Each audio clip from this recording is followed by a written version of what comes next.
Friends, ఇప్పుడే అందిన వార్త. నువ్వు కట్టుకుంటావా చీర లేదా రాహుల్ గాంధీకి కట్టిస్తావా అంటూ వార్తలైతే వస్తున్నాయి. మరి ఎవరన్నారు ఏంటి అనేది చూసేద్దాం. ఫ్రెండ్స్, వివరాల్లోకి వెళ్ళే ముందు దయచేసి లైక్ చేసి షేర్ చేసి సబ్స్క్రైబ్ అయితే చేయండి. ఫ్రెండ్స్, అయితే సీఎం రేవంత్ రెడ్డిపై విమర్శలు గుప్పించారు బీఆర్ఎస్ వర్కింగ్ ప్రెసిడెంట్ మాజీ మంత్రి కేటీఆర్.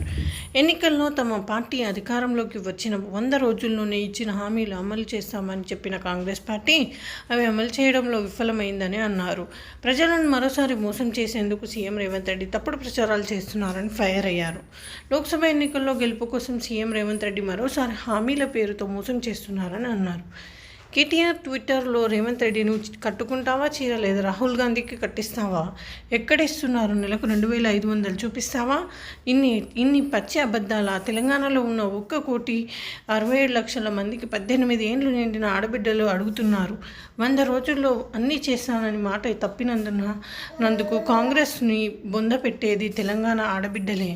డైలాగులేమో ఇందిరమ్మ రాజ్యం అని చేసేదేమో సోనియమ్మ జనం.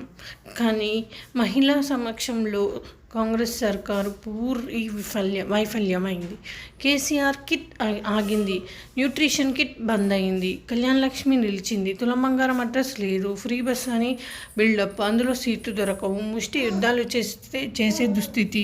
అన్నింటినీ అటకెక్కించిన కాంగ్రెస్కు మహిళల ఓట్లు అడిగే హక్కు లేదని చిల్లర మాటలు, ఉద్దర పనులు తప్ప నువ్వు నీ అసమర్థత ప్రభుత్వం చేసింది ఏమీ లేదని అందరికీ తెలిసిపోయింది అంటూ కాంగ్రెస్ విఫలాలను రాసుకొచ్చారు. ఈ విధంగా వార్తలు అయితే వస్తున్నాయి. ఫ్రెండ్స్, మరి థ్యాంక్స్ ఫర్ వాచింగ్.